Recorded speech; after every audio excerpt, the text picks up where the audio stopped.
gente, tudo bem? Eu sou a Gabriela Cabral e hoje nós vamos falar de mais uma resenha. E hoje vai ser um livro que é mais técnico, né? Na verdade, esse livro eu até mostrei que eu estava lendo um tempo atrás, mas eu não li por livre espontânea vontade, na verdade. Eu li por causa da minha universidade, que pediu na matéria de criminologia. E esse livro eu esperava uma coisa e eu realmente me surpreendi com o conteúdo, porque eu pude ver pelas perspectivas que eu acredito várias faces da própria sociedade. E o livro que eu estou falando é o do Foucault, Vigiar e Punir. Esse livro que é bem famoso, na verdade é o mais famoso desse autor. E eu vou fazer uma breve resenha, uma breve sinopse aqui para vocês, e depois eu vou falar aqui a minha opinião e o que eu pude aprender deste livro. Então, esse livro aqui é dividido em 4 partes, onde ele fala sobre basicamente 4 tipos de punição na história da sociedade, na história da humanidade, né? Então, o primeiro tipo era o do suplício, que era feito pela Igreja Católica na visão dele, né? Nós sabemos aqui, né? Eu já vi versões sobre isso da história, de que, na verdade, não era a Igreja Católica que fazia essas atrocidades mais radicais, na verdade eram aqueles que eram os extremistas, sabe? Por exemplo, que matavam bruxas.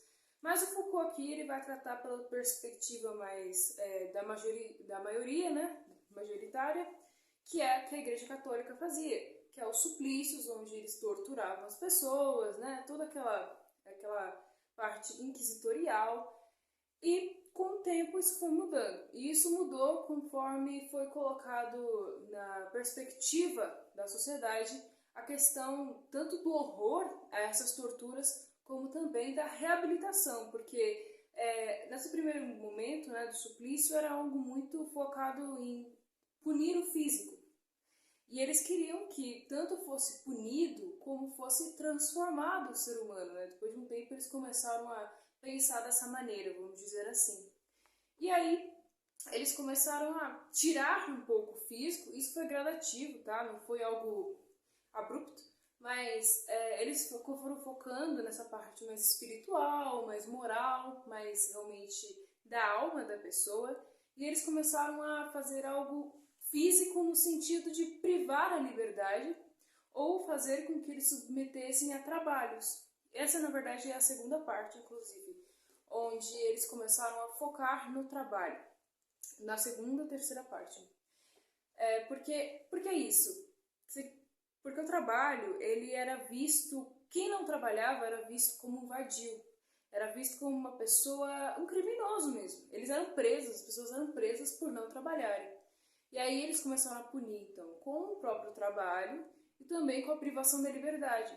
Aí eles tinham todos os manejos para transformar a moral da pessoa, né? Submeter ela à educação, etc, etc.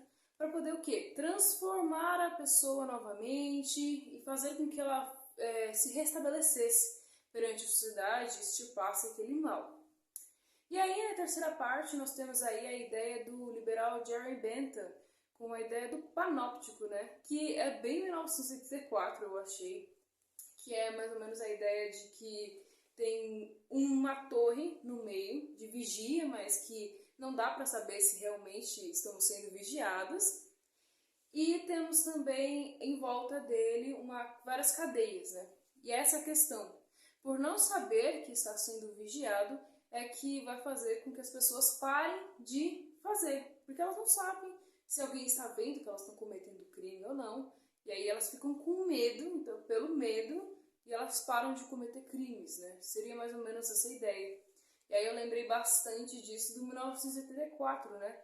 Se nós vermos, eles eram vigiados o tempo inteiro. O grande irmão está olhando por você o tempo inteiro. Eu até lembrei de uma parte aí que fala ali no livro que o Wilson, ele tá com aquela moça, que eu esqueci o nome dela agora, mas ele tá no quarto com ela e eles estavam observando eles pelo quadro. Quem iria imaginar? Então, não, e mais ainda, né? Era um senhor que tinha alugado para eles o quarto, também era um disfarçado ali da polícia do pensamento, etc. Então, mostra que eles começaram a fazer com que essas ideias, que tem essa é a mais próxima, inclusive, né? Uma das mais próximas da nossa realidade agora. Estar com medo porque alguém pode estar te olhando. Principalmente nesse meio digital, onde nós temos sempre aquela vigilância, do cuidado, pisando em ovos para poder não passar por alguma coisa, né? E aí a última parte, brevemente, eu falo aqui que é as prisões, efetivamente. O Foucault, ele acha que não funciona, é ineficaz, que na verdade pode até, o que ele chama de delinquente, pode fazer com que ele se torne assim, que seria aquele que sempre reincide no erro, né? Ele acha que a prisão, ela na verdade destrói ainda mais o ser humano e que não adianta de nada.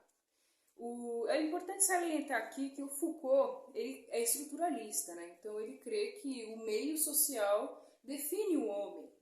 Então, se ele define o homem, então o homem é produto do seu meio. Por isso que a prisão, então, tornaria ele ainda pior do que ele já estava.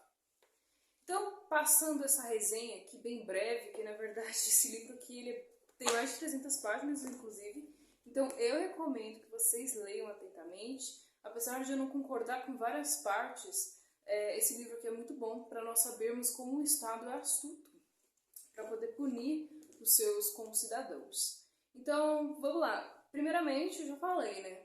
Tem partes aqui que parecem muito 1984 e para mim é sempre uma maneira de o Estado querer reformular. Então, só dessa questão aí de vamos focar na alma para torná-la um ideal, para mim isso já é um perigo totalmente. Não que, claro, nós queremos que as pessoas se reabilitem e que elas voltem à normalidade e parem de cometer crimes, obviamente. Só que o Estado impor uma moral, o Estado promover alguma coisa, é o Estado que vai fazer com que você melhore? Eu acho isso muito estranho. Então, para mim, qualquer forma que o Estado tem, qualquer forma de o Estado tender a moldar o ser humano a um ideal, sendo que assim ele vai ter que ser arbitrário e escolher por um certo tipo de moral, para mim isso é muito perigoso e aí já basta, né? Se nós observarmos, isso começou aí, com as revoluções industriais, científicas. Foi nesse período do próprio Augusto Comte, né, que teve essa ideia de moldar o ser humano a um ideal. Então, não é só nós não queremos só extirpar o mal, né? Poderia ser uma forma de criar o que eles querem. Outra parte que me chamou bastante atenção nesse livro foi no quesito do tempo, né? Porque com relação eu falei, né, que eles estavam usando o trabalho ou a privação da liberdade como forma de punição na parte 2, eles também usavam, então, juntamente com o trabalho, a exaustão do tempo. Para eles, quem não era extremamente ocupado era uma pessoa que perdia tempo, era uma pessoa que não valia a pena, que só estava pecando, né, errando.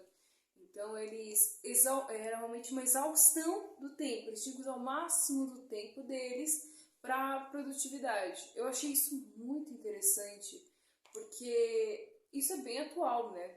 Se nós pensarmos isso, hoje nós temos muito isso. As pessoas, elas acham que quantidade é qualidade, o que é exatamente o contrário. Inclusive, por exemplo, nos nossos estudos, né? Nós não podemos estudar tudo se nós queremos aprofundar em alguma coisa. Se nós queremos ir a fundo em algo e ser especialista naquilo, vamos dizer assim, nós temos que focar naquilo. Estudar, claro, de forma geral as outras coisas, mas tender a estudar mais alguns pontos para que nós possamos nos aprofundar e ter propriedade para falar daquilo. Por exemplo, o marxismo. Nós podemos ver, por exemplo, o professor Olavo de Carvalho, ele estudou anos sobre o marxismo, mas sobre o marxismo. Ele não deixou, claro, de estudar as outras coisas, mas ele continuamente estava estudando sobre isso. E não só ele, como outros autores, como o Raymond Aron e entre outros, eles focaram em estudar isso, e aí eles sabiam muito mais que os outros, porque eles decidiram se aprofundar. E aí a gente, olha isso, olha o livro onde ele nos jogou, né? Então eu achei muito interessante essa parte também. E é claro, a questão do panóptico, né? É a realidade. O Estado, ele está vendo tudo.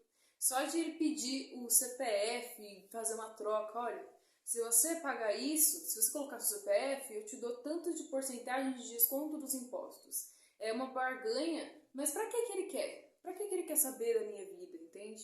Então tudo isso é uma forma do Estado querer vigiar as pessoas. Eu pude ver no decorrer desse livro inteiro o Estado sempre tentando entrar na vida privada das pessoas e tentar controlá-las, na verdade. O Foucault ele acha que a culpa é do capitalismo, né? Que acabou, principalmente nessa terceira, nessa parte onde temos a Revolução Industrial, e aí os homens começaram a cometer mais crimes para roubar, por causa que o capitalismo causa pobreza, né? O Foucault, ele é assim, ele é, ele é mais desse lado social, né? Então, ele crê que a culpa é do capitalismo. Só que eu pude perceber, através desse livro, que, na verdade, é o Estado que é o maior responsável. Na verdade, não é que ele é o maior responsável pelas pessoas cometerem crimes, mas ele usa dessas questões criminais para poder colocar as suas mãozinhas e controlar e moldar as pessoas. Foi o que eu pude perceber, entende? Então, ele também, inclusive, muitas vezes, eu já disse até em um vídeo, eu acho que eu não disse não, eu ia dizer em um vídeo, inclusive, que eu até gravei, mas acabei não postando, então eu vou falar aqui. Um dos maiores responsáveis por manter as pessoas na pobreza é o próprio Estado. Isso porque por acabar, por exemplo, essas distribuições de auxílio, é interessante que o Thomas Sowell, ele fala que é muito importante ajudarmos as pessoas, claro, mas existe uma diferença de ajudar as pessoas e torná-las dependentes. Quando nós tornamos as pessoas dependentes, elas não se desenvolvem, porque elas ficam acomodadas, elas ficam na sua zona de conforto. Então, nós podemos falar que o Estado é um dos maiores responsáveis por isso, porque ele sempre quer que as pessoas, ele condiciona as pessoas a confiarem nele e não buscarem as coisas por suas próprias mãos. Nós temos vários exemplos disso, de várias formas de caminhos que o Estado dá para as pessoas terem oportunidade, só que isso é torná-las totalmente independência dele e nunca buscando por si mesmo as coisas. Outra frase incrível, que eu não lembro do autor, mas eu vou colocar aqui, ele fala que o socialismo estimula, o capitalismo, ele estimula que as pessoas trabalhem mais. Já o socialismo estimula que as pessoas exijam mais. Quer dizer, então, o capitalismo, apesar de... Claro, ele não é perfeito. O capitalismo não é. Enquanto nós estivermos nesse mundo, nada irá ser perfeito. Entretanto, existe uma diferença que nós vemos ali, por exemplo, no auge do começo do capitalismo, em que as pessoas começaram a buscar por si mesmos as suas oportunidades. Vemos aí várias histórias de empresários que eram de uma maneira, eram de condição menor, de condição bem desfavorecida mesmo, e eles que começaram a crescer na vida, buscaram por si mesmos as coisas. Por quê? Isso refutando completamente aquela pobre fica mais pobre, o rico fica mais rico, refutando isso. Por que isso? Porque o capitalismo estimula que as pessoas busquem por si mesmas as coisas. E é muito lindo quando nós vemos aí várias notícias, a moça se torna juíza, tal pessoa se torna tal coisa, e às vezes ela fez faculdade particular, trabalhou e pagou por anos, e aí agora ela está num cargo altíssimo. O que é isso? É estímulo para trabalhar e buscar. Não é muito mais bonito? Não dá mais satisfação você buscar por si mesmos as coisas? E às vezes muitas pessoas elas não têm oportunidades, como por exemplo pessoas que já estão em uma posição de mais aceitação na sociedade ou de posição financeira mesmo. Às vezes as pessoas não estão assim, moram em um lugar horrível, que não tem nem condição de viver direito, e aí elas mudam totalmente de vida, porque elas decidem fazer isso. Então, não estou falando que são todas as pessoas assim, e eu já fui para outro lado também, por causa do capitalismo que Foucault defende, né? Como ele sendo a razão de todas as criminalidades, principalmente a partir ali dessa segunda parte. Mas é interessante nós pensarmos nessas perspectivas, né? E aí, esse livro aqui, então, ele é muito interessante, apesar de eu não concordar, obviamente, com a visão do autor. Eu não creio que o ser humano é um produto do seu meio. Eu acho que ele se deixa influenciar pelo que está à sua volta, nem todos são assim.